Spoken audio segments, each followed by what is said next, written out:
کیا واقعی 2026 میں دنیا کا اختتام ہونے والا ہے؟ نعمت اللہ شاہ ولی اللہ کی پریڈکشنز جو ہیں میں آپ کے ساتھ شیئر کروں گا۔ السلام علیکم۔ کبھی کبھی انسان محسوس کرتا ہے کہ دنیا کی رفتار اچانک بدل رہی ہے، واقعات ایک دوسرے سے اس طرح جڑتے جا رہے ہیں جیسے کوئی بڑا دھاگا سب کو اپنی ڈائریکشن کھینچ رہا ہو۔ اقتصادی بحران، سیاسی انتشار اور فوجی کشیدگی ہر جگہ دکھائی دیتی ہے، گویا پوری دنیا ایک غیر یقینی دھند میں لپٹی ہوئی ہے۔ لوگ اس بے چینی کا مطلب سمجھنے کی کوشش کر رہے ہیں کہ آخر یہ رستہ کس طرف جاتا ہے۔ ایسے ہی دور کے بارے میں صوفی بزرگوں نے اپنے زمانے میں کچھ اشارے چھوڑے تھے، جن میں حضرت نعمت اللہ شاہ ولی اللہ رحمۃ اللہ علیہ کا کلام سب سے زیادہ ذکر کیا جاتا ہے۔ ان کا تعلق 900 سال پہلے کے روحانی دور سے ہے۔ انہوں نے اپنے اشعار میں آنے والے زمانے کا نقشہ استعاروں اور علامتوں کی زبان میں کھینچا۔ ان کے مطابق ایک وقت آئے گا جب مسلم دنیا اندرونی طور پر کمزور ہو جائے گی، حکمران مختلف ڈائریکشن میں کھڑے ہوں گے، قومیں ٹوٹ جائیں گی اور اتحاد کا تصور کمزور پڑ جائے گا، اور دوسری طرف دنیا کی بڑی طاقتیں آپس میں ایسی جنگی صف بندی اختیار کریں گی جسے ایک عظیم تصادم کی بنیاد پڑے گی۔ اسی تناظر میں بعض لوگ ان اشاروں کو 2026 کے قریب متوقع ایک عالمی ہلچل سے جوڑتے ہیں۔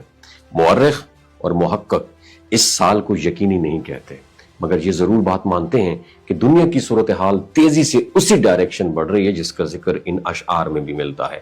حضرت نعمت اللہ شاہ ولی اللہ رحمت اللہ علیہ کے منسوب اشعار کی تشریح میں یہ بھی کہا جاتا ہے کہ زمین اور آسمان دونوں اس تبدیلی کی گواہ ہوں گے۔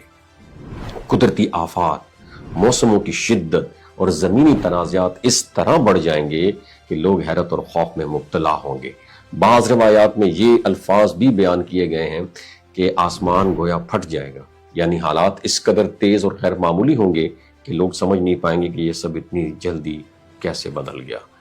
خون کی ندیاں بہنے کی تعبیر کا مطلب یہ ہے کہ جنگیں محض فوجی محاذ تک محدود نہیں رہیں گی بلکہ شہروں، بازاروں اور گھروں تک پھیل جائیں گی۔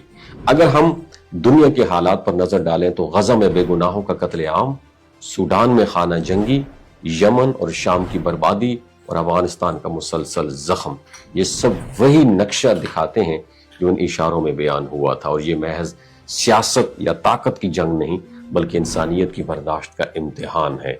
جب مظلوم پوچھتا ہے کہ انصاف آخر کہاں ہے، مگر حضرت نعمت اللہ شاہ ولی اللہ رحمۃ اللہ علیہ کا پیغام مایوسی پر ختم نہیں ہوتا۔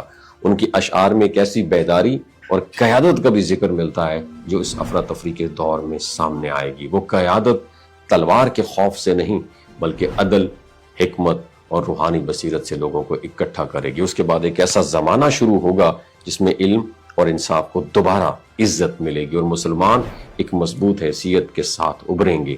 اور اس دور کو بعض تشریحات میں 40 سال تک تسلسل کے ساتھ اسلام کی سربلندی کہا گیا ہے۔ اصل سوال یہ نہیں ہے یہ سب کب ہوگا، اصل سوال یہ ہے جب وقت بدلنے کے لیے دروازہ کھلے گا ہم خود کس حالت میں کھڑے ہوں گے۔ تبدیلی کا آغاز ہمیشہ انسان کے دل سے ہوتا ہے، زمانے سے نہیں۔ وما علینا الا البلاغ المبین۔